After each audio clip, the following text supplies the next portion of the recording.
Hello दोस्तों, कैसे हो आप सभी। उम्मीद है आप सब बढ़िया होंगे और अपनी पढ़ाई को नियमित रूप से कर रहे होंगे। दोस्तों, आज हम 10वीं कक्षा के अध्याय 10 का अध्ययन करने वाले हैं, जिसके पार्ट फर्स्ट को हमने पहले ही पढ़ लिया है। पार्ट फर्स्ट में हमने प्रकाश का परावर्तन तथा अपवर्तन हमारे अध्याय का नाम है। इसमें हमने परावर्तन को पढ़ लिया, परावर्तन के नियम पढ़ लिए। उसके बाद समतल दर्पण से बने प्रतिबिंब की विशेषताएं पढ़ ली, गोलीय दर्पण पढ़ लिए। गोलीय दर्पण में उत्तल दर्पण और अवतल दर्पण ये दोनों पढ़ लिए। उसके बाद हमने महत्वपूर्ण परिभाषाएं देखी। ध्रुव किसे कहते हैं, वक्रता केंद्र किसे कहते हैं, वक्रता त्रिज्या किसे कहते हैं, मुख्य अक्ष किसे कहते हैं, मुख्य फोकस किसे कहते हैं। इसके अलावा फोकस दूरी क्या होती है और द्वारक क्या होता है, ये कुछ महत्वपूर्ण परिभाषाएं देखी। उसके बाद हमने आर और एफ के मध्य में संबंध देखा था। उसके बाद हमने गोलीय दर्पणों द्वारा जो विभिन्न दिशाओं से आपतित प्रकाश की किरणें हैं वो किस दिशा में परावर्तित होती हैं, उनके बारे में भी बात कर ली। उसके बाद ये विभिन्न दिशाओं के आरेख भी हमने देखे। उसके बाद अवतल दर्पण से जो प्रतिबिंब का निर्माण होता है वह कौन सी स्थिति पर वस्तु को रखें तो कौन सी स्थिति पर प्रतिबिंब बनेगा, उसका आकार क्या होगा, प्रकृति क्या होगी, इन सारी चीजों की हमने बात पार्ट फर्स्ट में की है। ये सारी चीजें अगर आपने पार्ट फर्स्ट नहीं देखा है तो सबसे पहले पार्ट फर्स्ट को देखिए, उसके बाद पार्ट सेकंड को। पार्ट फर्स्ट की जो लिंक है वो ऊपर आई बटन पर आ रही होगी, वहां से क्लिक करके देख सकते हैं। इसके अलावा वीडियो की डिस्क्रिप्शन में भी पार्ट फर्स्ट की लिंक उपलब्ध करा दी जाएगी, वहां से भी देख सकते हैं। इस पार्ट सेकंड में हम जो है यहाँ से आगे कंटिन्यू करने वाले हैं। पार्ट सेकंड में हमारा वो जो पूरा चैप्टर है बाकी का कवर हो जाएगा। चलिए वीडियो को शुरू करते हैं। देखिए, सबसे पहली हेडिंग है प्रकाश का अपवर्तन। प्रकाश का अपवर्तन क्या होता है। जब प्रकाश किरण एक माध्यम से दूसरे माध्यम में प्रवेश करती है तो अपने मार्ग से विचलित हो जाती है। प्रकाश द्वारा यह घटना प्रदर्शित करना अपवर्तन कहलाता है। यानी कि हमारी कोई प्रकाश की किरण है जो एक माध्यम से दूसरे माध्यम में जा रही है और वह सीधी न जाकर अपने मार्ग से विचलित हो जाती है। प्रकाश की यह घटना प्रकाश का अपवर्तन कहलाता है। जैसे ये देखिए, ये क्या है, ये प्रकाश की किरण है जो कि एक माध्यम से दूसरे माध्यम में आ रही है। यानी वायु है एक माध्यम और दूसरा माध्यम क्या है, कांच है।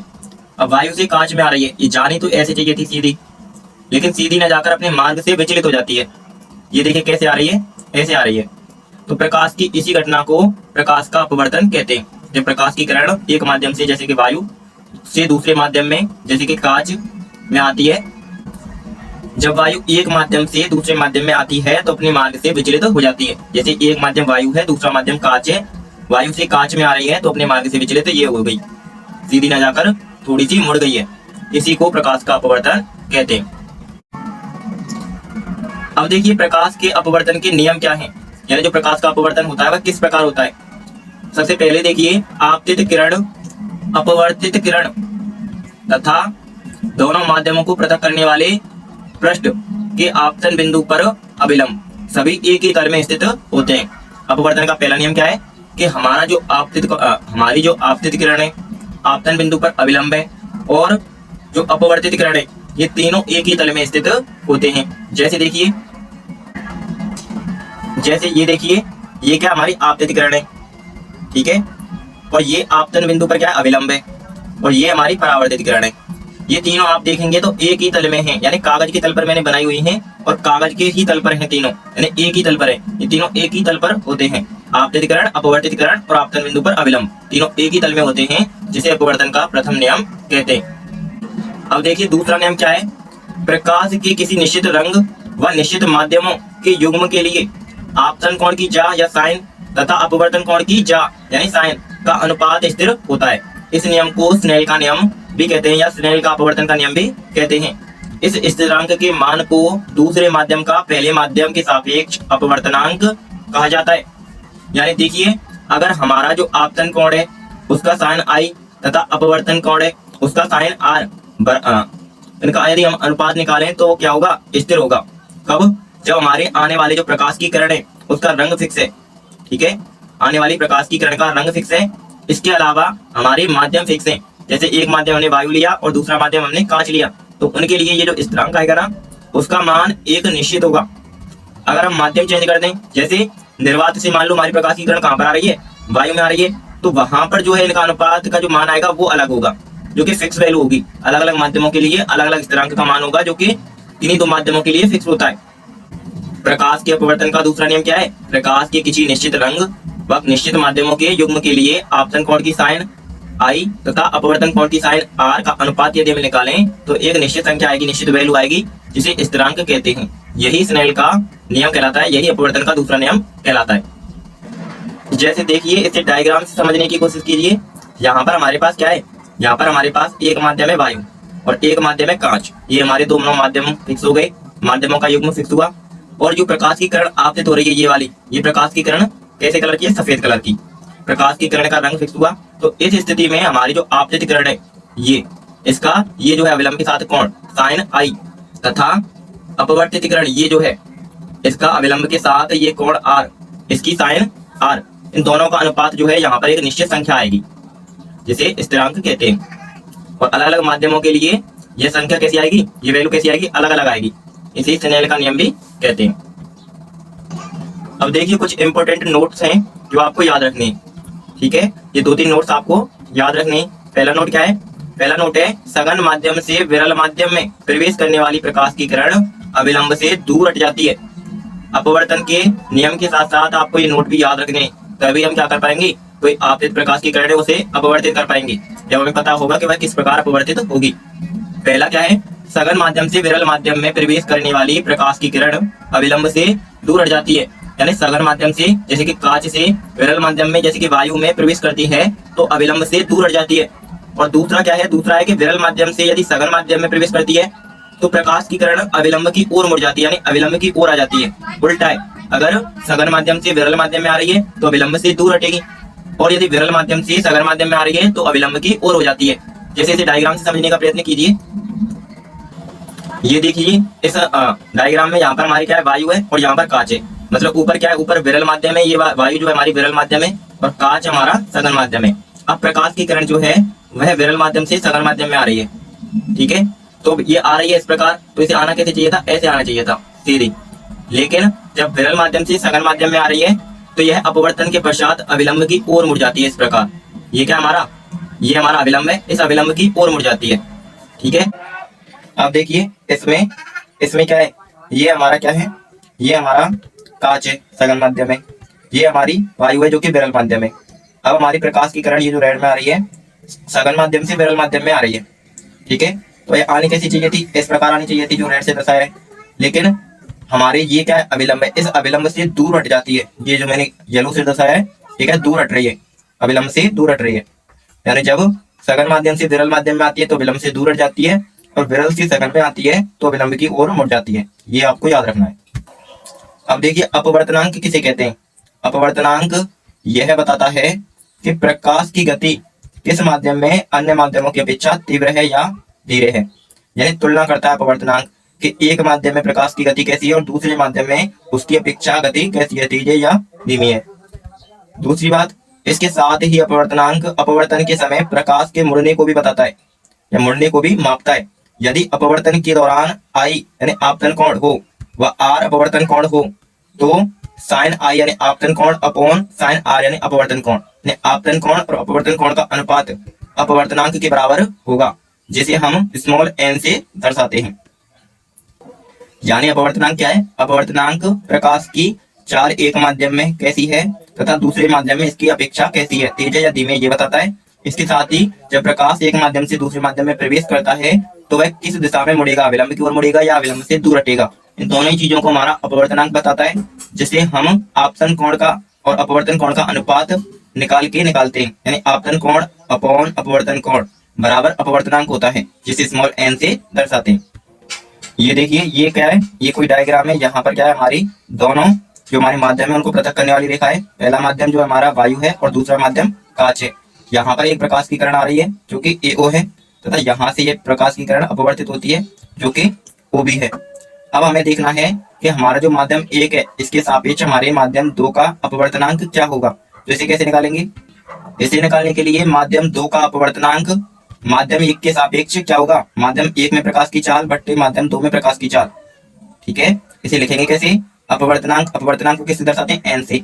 तो n 2 यानी 2 का अपवर्तनांक फिर 1 यानी 1 के सापेक्ष, इस प्रकार लिखेंगे। बराबर होगा क्या, माध्यम 1 में प्रकाश की चाल यानी v1 अपॉन माध्यम 2 में प्रकाश की चाल यानी v2। हमारे पास फॉर्मूला क्या आ जाएगा, n21 बराबर v1 अपॉन v2। इसका मतलब क्या हुआ कि माध्यम 2 का अपवर्तनांक 1 के सापेक्ष बराबर होगा v1/v2, यानी माध्यम 1 में प्रकाश की चाल बट्टे माध्यम 2 में प्रकाश की चाल। अगर हमें इसी प्रकार माध्यम 1 का अपवर्तनांक निकालना हो 2 के सापेक्ष तो कैसे निकालेंगे? n यानी अपवर्तनांक 1 यानी 1 का अपवर्तनांक 2 यानी 2 के सापेक्ष बराबर v2/v1, यानी माध्यम 2 में प्रकाश की चाल बट्टे माध्यम 1 में प्रकाश की चाल, यानी उल्टा हो जाएगा। माध्यम 1 का अपवर्तनांक 2 के सापेक्ष कैसे निकलेगा? n12 बराबर v2/v1, यानी माध्यम 2 में प्रकाश की चाल का माध्यम 2 में प्रकाश की चाल को माध्यम 1 में प्रकाश की चाल से भाग देकर हमारे पास माध्यम 1 का अपवर्तनांक आ जाएगा। अब देखिए निरपेक्ष अपवर्तनांक क्या होता है, निरपेक्ष अपवर्तनांक किसे कहते हैं? अब देखिए आप सोचिए हमने क्या किया है, हमने 2 माध्यम लिए हैं, एक माध्यम प्रकाश की चाल क्या है, दूसरे माध्यम में प्रकाश की चाल क्या है, उनका अनुपात निकाला है। तो एक माध्यम में प्रकाश की चाल दूसरे माध्यम के सापेक्ष कितनी है, ये हमारा अपवर्तनांक आ गया। निरपेक्ष अपवर्तनांक किसे कहते हैं? जब इन दोनों माध्यमों में से कोई एक माध्यम हमारी क्या हो, या तो वायु हो या निर्वात हो। ठीक है, एक माध्यम वायु हो या निर्वात हो, तब हम क्या निकालें? निर्वात के सापेक्ष यदि हम माध्यम का अपवर्तनांक निकालें, किसी माध्यम का अपवर्तनांक निकालें, वही हमारा निरपेक्ष अपवर्तनांक होता है। जैसे यहाँ पर देखिए माध्यम का अपवर्तनांक निर्वात के सापेक्ष या वायु के सापेक्ष क्या होगा? nm खाली बराबर निर्वात या वायु में प्रकाश की चाल जिसे c से दर्शाते हैं बट्टे माध्यम में प्रकाश की चाल जिसे v से दर्शाया है। तो हमारे पास सूत्र पर क्या आएगा? n1 बराबर c/v1। इसका मतलब हुआ माध्यम 1 का अपवर्तनांक निर्वात के सापेक्ष या वायु के सापेक्ष। ठीक है, ऐसे ही माध्यम 2 का यदि हमें अपवर्तनांक निकालना हो निर्वात के सापेक्ष तो n2 बराबर c/v2, v2 यानी माध्यम 2 में प्रकाश की चाल। इस प्रकार हमारा माध्यम 2 में अपवर्तनांक आ जाएगा। अब देखिए हमने क्या किया है, हमने माध्यम 1 का निरपेक्ष अपवर्तनांक तथा माध्यम 2 का निरपेक्ष अपवर्तनांक निकालने के बाद हमने उनको समीकरण 1 व 2 नाम दिया है। अब हम क्या करेंगे, समीकरण 1 में 2 का भाग दे देंगे। समीकरण 1 क्या आया था हमारे पास? n1 बराबर c/v1 और n2 आया था हमारे पास, या माध्यम जो दूसरा हमारा समीकरण है वो आया था n2 बराबर c/v2। समीकरण 1 में जब हम 2 का भाग देंगे तो यहाँ पर देखिए इस प्रकार की वैल्यू आएंगी, जहां पर हमारी ये जो c है ये इस c से कट जाएगी। ठीक है, उसके बाद हमारे पास जो अगला फॉर्मूला आएगा या अगला सूत्र आएगा, इसके बाद हमारे पास जो अगला फॉर्मूला या सूत्र बन के आएगा वो क्या आ जाएगा? n1/n2 बराबर v2/v1। पर यदि हम गौर से देखें तो हमारी n1/n2 ये क्या है? जब हमने अपवर्तनांक निकाला था तो यही हमारी किसके बराबर थी? n1/2 के बराबर थी। n1/2 बराबर n1/n2 इसके बराबर थी हमारी। अब यहाँ पर हमारी इससे क्या होगा, हमारी जो n12 है वह किसके बराबर आ जाएगी? v2/v1 के बराबर आ जाएगी। ठीक है, और दूसरी बात करें कि यदि हमें वायु का अपवर्तनांक निकालना है निर्वात के सापेक्ष तो हमारे पास क्या फॉर्मूला बन के आएगा कि n वायु खाली बराबर निर्वात में प्रकाश की चाल बट्टे वायु में प्रकाश की चाल, यानी n वायु खाली बराबर c/va। ए का मतलब एयर और v मतलब प्रकाश की चाल। तो ये कुछ फॉर्मूले हमारे पास आ जाएंगे जो कि इंपॉर्टेंट है। हमें सारे के सारे या तो अगर समझ से करेंगे तो समझ के करेंगे तो हमें इन्हें निकालना आसान है। अगर आपको निकालने में थोड़ी प्रॉब्लम हो रही है तो इन्हें याद भी कर सकते हैं सीधे ही। अब देखिए गोलीय लेंसों द्वारा अपवर्तन, हमने गोलीय दर्पणों द्वारा अपवर्तन पढ़ लिया। उसके बाद हमने गोलीय दर्पणों से जो विभिन्न स्थितियों पर प्रतिबिंब बनते हैं वो पढ़ लिए, उनके आरेख पढ़ लिए। अब हम लेंसों के बारे में पढ़ेंगे। लेंसों में भी सबसे पहले देखिए गोलीय लेंस क्या होता है उसके बारे में जान लेते हैं। 2 पृष्ठों से घिरा हुआ कोई पारदर्शी माध्यम जिसका एक या दोनों पृष्ठ गोलीय होते हैं गोलीय लेंस कहलाता है। दर्पण जैसी इसकी परिभाषा है। दर्पण की परिभाषा क्या थी कि किसी गोले के कटे हुए भाग को जो अंदर या बाहर की तरफ वक्रित होता है गोलीय दर्पण कहते हैं। इसी प्रकार हमारा गोलीय लेंस है कि 2 पृष्ठों से घिरा हुआ कोई पारदर्शी माध्यम जिसका एक या एक से अधिक या कहीं दोनों पृष्ठ जो हैं अंदर या बाहर की तरफ वक्रित होते हैं। ठीक है, कर्व के रूप में मुड़े होते हैं, गोलीय लेंस कहलाता है। अब गोलीय लेंस 2 प्रकार के होते हैं। गोलीय लेंस कितने प्रकार के होते हैं? गोलीय लेंस 2 प्रकार के होते हैं, उत्तल लेंस और अवतल लेंस। पहला है उत्तल लेंस, दूसरा है अवतल लेंस। उत्तल लेंस कैसा होता है? देखिए उत्तल लेंस इस प्रकार का होता है जो कि बाहर की ओर उभरा हुआ रहता है, जबकि अवतल लेंस जो होता है वो अंदर की तरफ वक्रित होता है इस प्रकार से। ठीक है, अब देखिए इनमें भी हमें कुछ महत्वपूर्ण परिभाषाएं वो याद करनी है जो कि बहुत ही आसान है। जैसे पहली है वक्रता केंद्र। गोलीय लेंसों का वक्रता केंद्र क्या होगा? जिस प्रकार हमने दर्पण में पढ़ा था, गोलीय दर्पण जिस गोले का भाग होता है उसका केंद्र दर्पण का वक्रता केंद्र कहलाता है। इसी प्रकार गोलीय लेंस जिन दो गोलों का भाग होता है उनके केंद्र लेंस के वक्रता केंद्र कहलाते हैं। इसी प्रकार मुख्य अक्ष यानी हमारे गोलीय लेंस के वक्रता केंद्र से तथा गोलीय लेंस के प्रकाशिक केंद्र O से गुजरने वाली काल्पनिक रेखा को हमारे गोलीय लेंस का मुख्य अक्ष कहते हैं। जैसे यहाँ पर इसमें देखेंगे तो ये हमारा उत्तल लेंस है, इस उत्तल लेंस का यहाँ पर क्या होगा, प्रकाशिक केंद्र O होगा, यहाँ पर इसका सेंटर होगा यानी वक्रता केंद्र होगा और एक वक्रता केंद्र यहाँ पर होगा। तो इनसे गुजरने वाली ये काल्पनिक रेखा इसका क्या कहलाएगी, मुख्य अक्ष कहलाती है। उसके बाद अगला है प्रकाशिक केंद्र। प्रकाशिक केंद्र किसे कहते हैं? देखिए हमारा जो गोलीय लेंस है, जैसे कि ये हमारा उत्तल लेंस है, इसमें हमने इसके द्वारक को नाम दिया MN, ठीक है, MN नाम दिया। द्वारक मतलब इसे कहते हैं जिस क्षेत्र से प्रकाश इस लेंस में अंदर प्रवेश करेगा। तो गोलीय लेंस के द्वारक का मध्य बिंदु प्रकाशिक केंद्र कहलाता है। ये देखिए ये इसका मध्य बिंदु क्या कहलाएगा, प्रकाशिक केंद्र कहलाता है। अगला देखिए मुख्य फोकस। अब देखिए मुख्य फोकस किसे कहते हैं? प्रकाश की किरण मुख्य अक्ष के समानांतर आपतित होती है और अपवर्तन के पश्चात मुख्य अक्ष के जिस बिंदु पर काटती है उसे लेंस का मुख्य फोकस कहते हैं। ये देखिए इस बिंदु पर प्रकाश की किरणें काट रही हैं F पर, इस F को ही मुख्य फोकस कहते हैं, जिसे F से दर्शाते हैं। उसके बाद है द्वारक। अब द्वारक क्या होता है ये मैंने आपको पहले बता दिया कि लेंस का वह पूरा भाग जहां से लेंस के अंदर प्रकाश अंदर प्रवेश करेगा, इसे लेंस का द्वारक कहते हैं, जिसे हम कोई भी नाम दे सकते हैं, जैसे कि मैंने MN नाम दे दिया। उम्मीद है आपको ये सारी परिभाषाएं अच्छे से आ गई होंगी। अब हम आगे बढ़ सकते हैं। अब देखिए किसी लेंस द्वारा विभिन्न दिशाओं से आपतित प्रकाश की किरणों का अपवर्तन, यानी कि हमारी जो गोलीय लेंस होते हैं उन पर प्रकाश की किरणें आपतित होती हैं, वह आपतन के बाद किस दिशा में परावर्तित होती हैं, ये जानना हमारे लिए बहुत जरूरी है। तभी हम क्या बना पाएंगे, तभी हम लेंसों की जो विभिन्न स्थिति के लिए प्रतिबिंब का निर्माण कहाँ पर होगा, उनके जो आरेख हैं वो खींच पाएंगे या बना पाएंगे।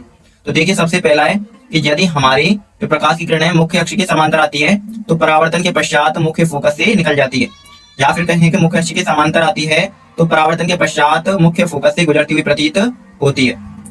अगर उत्तल लेंस है तो मुख्य फोकस से गुजरेगी और अगर अवतल लेंस है तो मुख्य फोकस से गुजरती हुई प्रतीत होगी। अगर उल्टा करें कि जैसे आई मुख्य फोकस से रही है तो अगर आई मुख्य फोकस से रही है तो अपवर्तन के पश्चात मुख्य अक्ष के समांतर हो जाती है, या फिर कहें अगर आई मुख्य फोकस से रही है या मुख्य फोकस से आती हुई प्रतीत हो रही है अवतल लेंस में तो अपवर्तन के पश्चात मुख्य अक्ष के समांतर हो जाती है।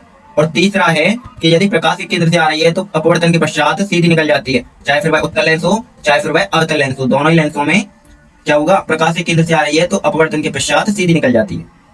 ये सारी चीजें आपने समझ ली कि यदि प्रकाश की किरण मुख्य अक्ष के समांतर आती है तो अपवर्तन के पश्चात मुख्य फोकस से गुजरती है, अगर मुख्य फोकस से आती है या आती हुई प्रतीत हो रही है तो अपवर्तन के पश्चात मुख्य अक्ष के समानांतर हो जाती है, और यदि प्रकाश के केंद्र से आ रही है तो प्रकाश के केंद्र से सीधी निकल जाती है। अब आगे बढ़ते हैं। अब देखिए लेंस द्वारा प्रतिबिंब निर्माण, यानी कि जो हमारा उत्तल लेंस है उसके द्वारा प्रतिबिंब का निर्माण, यानी कि किसी वस्तु को हम उत्तल लेंस के सामने कहां पर रखें तो प्रतिबिंब कैसा बनेगा, कहां पर बनेगा, स्थिति क्या होगी, साइज क्या होगा, प्रकृति क्या होगी, वास्तविक होगा या उल्टा होगा, तो इन सारी चीजों के बारे में अब समझ लेते हैं। उसके बाद इनके आरेख भी देखेंगे, आरेख के द्वारा भी समझेंगे। उत्तल लेंस द्वारा 6 प्रतिबिंब निर्माण की स्थितियां होती हैं, जिनमें से 5 में वास्तविक और उल्टा प्रतिबिंब बनता है और 1 में सीधा व आभासी प्रतिबिंब बनता है। पहली देखिए, पहली स्थिति है कि यदि वस्तु हमारे अनंत पर हो तो प्रतिबिंब जो है हमारा F2 पर बनेगा, यानी मुख्य फोकस पर बनेगा, और प्रतिबिंब जो है बिंदु के आकार का होगा, यानी बहुत ज्यादा छोटा होगा, अत्यधिक छोटा, और वास्तविक एवं उल्टा होगा। यदि हमारी जो वस्तु है कहां पर रखी हुई है, C1 से परे रखी हुई है, C1 से परे रखी हुई है, यानी कि वक्रता केंद्र से परे रखी हुई है या वक्रता केंद्र और अनंत के मध्य में रखी हुई है, तो हमारा जो प्रतिबिंब है वह हमारा मुख्य फोकस तथा C1 के मध्य में या C2 के मध्य में बनेगा। मुख्य फोकस F2 तथा C2 या 2F2 के मध्य में बनेगा। C2 को हम 2F2 बोलते हैं, और प्रतिबिंब छोटा होगा, वास्तविक एवं उल्टा होगा। यदि हमारी जो वस्तु है तीसरी स्थिति में C1 पर रखी हुई है, यानी वक्रता केंद्र पर रखी हुई है, तो प्रतिबिंब वक्रता केंद्र पर ही बनेगा, जो कि वस्तु के समान साइज का होगा, समान आकार का होगा, और वास्तविक एवं उल्टा होगा। चौथी कंडीशन है, यदि हमारी वस्तु कहां पर रखी हुई है, मुख्य फोकस यानी F1 तथा वक्रता केंद्र C1 या जैसे क्या बोलते हैं 2F1 बोलते हैं, उनके मध्य में रखी हुई है, तो प्रतिबिंब हमारा 2F2 से परे बनेगा, यानी C2 से परे बनेगा, या फिर C2 या 2F2 तथा अनंत के मध्य में बनेगा, जो कि बड़ा होगा और वास्तविक एवं उल्टा होगा। पांचवी स्थिति में कि यदि हमारी वस्तु मुख्य फोकस पर रखी हुई है F1 पर तो प्रतिबिंब अनंत पर बनेगा, जो कि अत्यधिक आवर्धित होगा, बड़ा होगा एवं वास्तविक एवं उल्टा होगा। छठी स्थिति है जिसमें हमारी वस्तु मुख्य फोकस F2 तथा प्रकाशिक केंद्र O के मध्य रखी हुई है, तो हमारा प्रतिबिंब जो है उसी तरफ बनेगा जिस तरफ हमारा बिंब या वस्तु रखी हुई है, जो कि बड़ा होगा और सीधा एवं आभासी होगा। इस प्रकार से हमारे जो उत्तल लेंस है उसके द्वारा प्रतिबिंब का निर्माण होता है। अब इन्हें जो हमारे रेखा चित्र हैं उनके द्वारा अच्छी तरह से समझने का प्रयास करेंगे। ये देखिए, ये है पहली स्थिति। इसमें क्या है, ये हमारी कोई वस्तु है जो कि कहां पर रखी हुई है, अनंत पर रखी हुई है। अब अनंत से आने वाली प्रकाश की किरणें कैसी होंगी, समानांतर होंगी। ये मुख्य अक्ष के समानांतर आएंगी, इस प्रकार से आपतित होंगी, ठीक है। और उसके बाद आपतित होने के बाद ये अपवर्तित होंगी और हमारे मुख्य अक्ष के मुख्य फोकस पर काटेंगी, F2 पर काटेंगी, और यहीं पर हमारी वस्तु का बिंदु नुमा अत्यधिक छोटा प्रतिबिंब बनेगा, जो कि वास्तविक और उल्टा होगा। दूसरी स्थिति में यदि हमारी वस्तु C1 से परे रखी हुई है, जिसे हम 2F1 भी कहते हैं, क्यों, क्योंकि ये देखिए F1 की दोगुनी दूरी होती है ये C1, इसीलिए इसे 2F1 भी कह देते हैं। तो C1 से परे या 2F1 से परे रखी हुई है, या फिर कहें C1 तथा अनंत के मध्य में रखी हुई है। अब यहाँ से हम एक प्रकाश की किरण कैसे गुजारें, मुख्य अक्ष के समानांतर गुजारें। तो हमें पता है समानांतर आपतित होने वाली प्रकाश की किरण अपवर्तन के पश्चात मुख्य फोकस से काटती है। और दूसरी प्रकाश की किरण यदि हम कहां से गुजारें, प्रकाशिक केंद्र से गुजारें, तो हमें पता है कि प्रकाशिक केंद्र से आने वाली प्रकाश की किरणें अपवर्तन के पश्चात आपतन के पश्चात सीधे निकल जाती हैं, सीधे ही अपवर्तित हो जाती हैं। अब देखिए दोनों कहां पर काट रही हैं, जहां पर ये दोनों काटेंगी वहां पर वस्तु का प्रतिबिंब बनेगा। तो हम देखते हैं कि ये C2 या कहीं 2F2 तथा F2 के मध्य में काटती है, F2 तथा C2 के मध्य में काटती है। C2 को ही 2F2 बोलते हैं क्योंकि C2 की दूरी F2 की दोगुनी होती है। तीसरी स्थिति की बात करें, यदि हमारी वस्तु कहां पर रखी हुई है, C1 पर रखी हुई है, C1 पर रखी हुई है, यानी कि वक्रता केंद्र पर रखी हुई है। अब यहाँ से एक प्रकाश की किरण हमने ऐसे समानांतर आपतित की, जो कि अपवर्तन के पश्चात मुख्य फोकस से काटेगी, और दूसरी हमने फोकस से ही आपतित कराई, जो कि आपतित होने के बाद मुख्य अक्ष के समानांतर अपवर्तित हो जाएगी। अब ये देखिए, ये कहां पर काट रही है, C2 पर, वक्रता केंद्र 2 पर काट रही है। यहीं पर वस्तु का प्रतिबिंब बनेगा, जो कि वस्तु के समान साइज का होगा, समान आकार का होगा एवं उल्टा और वास्तविक होगा। अगली स्थिति है हमारी, यदि हमारी वस्तु C1 तथा F1 के मध्य में रखी हुई है, C1 और F1 के मध्य में रखी हुई है। यहाँ से एक प्रकाश की किरण हमने मुख्य अक्ष के समांतर आपतित की, जो कि अपवर्तन के पश्चात मुख्य फोकस से काटेगी, और एक प्रकाश के केंद्र से सीधे निकाल दी। अब ये दोनों कहां पर काट रही है, ये देखिए, ये C2 से परे काट रही है, या फिर कहें C2 और अनंत के मध्य में काट रही है। यहाँ पर देखिए वस्तु का प्रतिबिंब जो है उसका साइज वस्तु के साइज से बड़ा है। इसके अलावा जो प्रतिबिंब है वो वास्तविक और उल्टा है। अब अगली देखेंगे, अगली में देखिए हमारी जो वस्तु है वो कहां पर रखी हुई है, मुख्य फोकस पर, F1 पर। यहाँ से समानांतर आपतित होने वाली प्रकाश की किरण अपवर्तन के पश्चात मुख्य फोकस से गुजरेगी, और एक प्रकाशिक केंद्र से हमने प्रकाश की किरण गुजार दी। अब देखिए दोनों कैसी हो रही हैं, एक दूसरे के समानांतर दिखाई दे रही हैं हमें। अब समानांतर जाने वाली प्रकाश की किरणें अनंत पर जाकर मिलेंगी, और अनंत पर इन दोनों का अत्यधिक बड़ा प्रतिबिंब बनेगा, जो कि वास्तविक और उल्टा होगा। लास्ट स्थिति है हमारी कि हमारी वस्तु कहां पर रखी हुई है, F1 तथा प्रकाशिक केंद्र के मध्य में रखी हुई है। यहाँ से एक प्रकाश की किरण समानांतर आपतित हुई, जो कि अपवर्तन के पश्चात मुख्य फोकस से काटेगी, और एक प्रकाश के केंद्र से निकाल दी, जो सीधी निकल जाएगी। अब हम देखेंगे ये दोनों किरणें फैलती हुई जा रही हैं, जो कि कभी भी नहीं मिलेंगी, परंतु यदि हम इन्हें पीछे की ओर इस प्रकार बढ़ाएं तो यह हमें पीछे की तरफ काटती हुई प्रतीत होंगी, और यहीं पर हमें वस्तु का प्रतिबिंब प्राप्त होगा, जो कि दर्पण से उसी तरफ रखा हुआ है जहां पर बन रहा है, जहां पर हमारी वस्तु रखी हुई है, और वस्तु से अत्यधिक बड़ा है। इसके अलावा वास्तविक और इसके अलावा आभासी और सीधा है। कैसा है, आभासी और सीधा है। ये देखिए एक बार फिर से इन सभी डायग्राम्स को अच्छे से देख लीजिए। ये देखिए जितने भी हमने समझे हैं, और एक बार ढंग से देख लीजिए। हमारी वस्तु यदि अनंत पर है, समानांतर प्रकाश की किरणें आएंगी, फोकस पर काटेंगी, जो कि पहली स्थिति में दिखाई दे रहा है, फोकस पर ही बिंदुनुमा वास्तविक उल्टा प्रतिबिंब बनेगा। दूसरी स्थिति में देखिए, यदि वस्तु अनंत और सेंटर के मध्य में रखी हुई है, वक्रता केंद्र के मध्य में रखी हुई है, तो प्रतिबिंब जो है हमारा वक्रता केंद्र और मुख्य फोकस 2 के मध्य में बनेगा, यानी F2 के मध्य में और C2 के मध्य में बनेगा, जो कि वास्तविक एवं उल्टा होगा।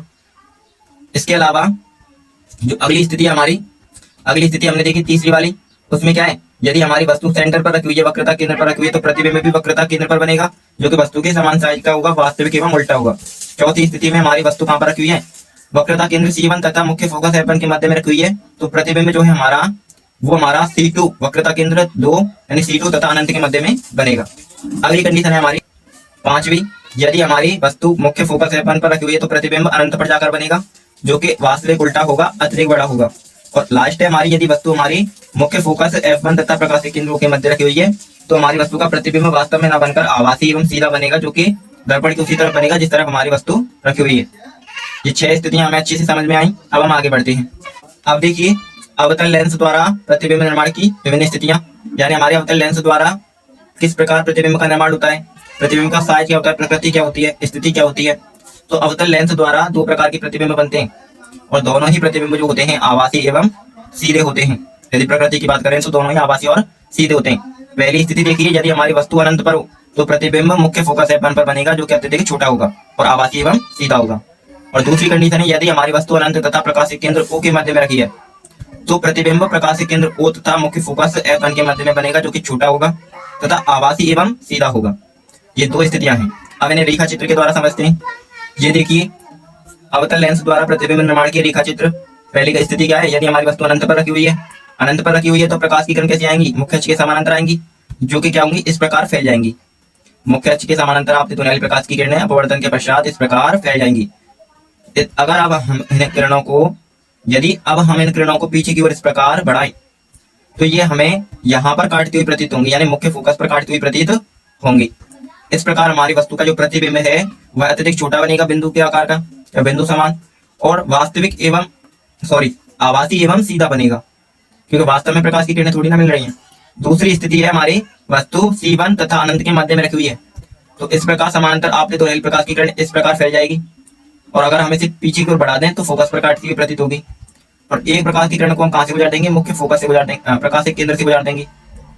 अब हम देखते हैं कि इन दोनों के मध्य हमारे जहां पर ये काट रही है हमारा जो प्रतिबिंब बनेगा वह F1 तथा प्रकाशिक केंद्र O के मध्य में बनेगा जो कि छोटा होगा, आभासी एवं सीधा होगा।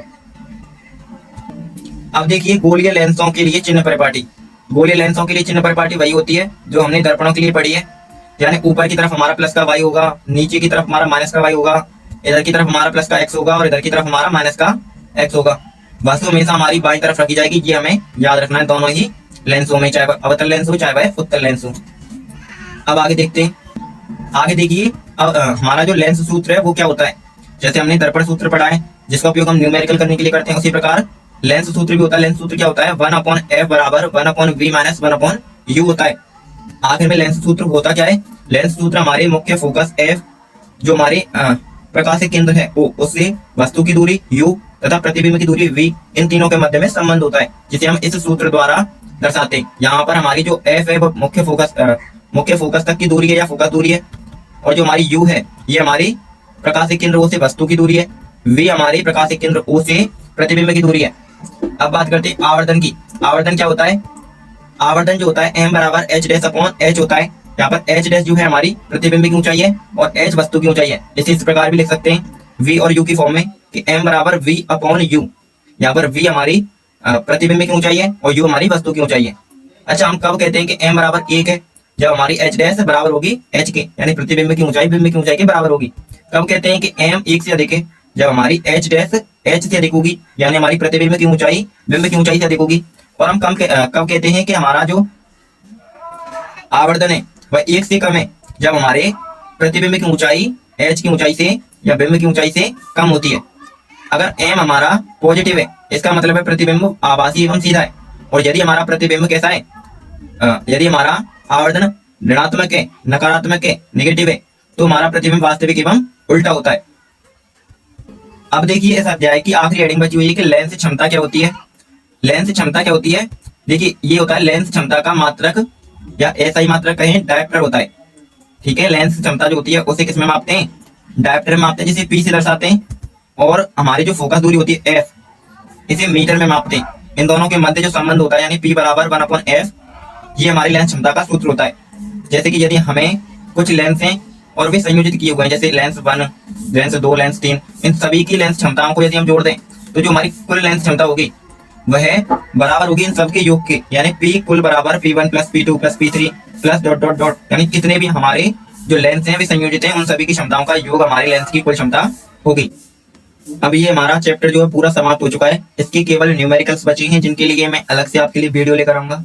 अगर वीडियो आपको अच्छी लगी हो तो वीडियो को कर देना एक लाइक, चैनल पर पहली बार आए हैं तो चैनल को सब्सक्राइब कर लेना, और अपने मित्रों में, अपने सहपाठियों में जो भी 10th की क्लास में पढ़ रहे हैं, अध्ययन कर रहे हैं, उनके पास इस वीडियो को ज्यादा से ज्यादा शेयर कीजिएगा। वीडियो के जो PDF हैंड नोट्स हैं वो आपको वीडियो के डिस्क्रिप्शन में लिंक देकर उपलब्ध करा दिए जाएंगे, वहां से आप इनके जो हार्ड कॉपी है वो किसी भी ई मित्रा से या फिर फोटो कॉपी वाले से निकलवा सकते हैं और अपनी तैयारी को बेहतर बना सकते हैं। आगे बात करेंगे हम अगली वीडियो में, तब तक के लिए धन्यवाद।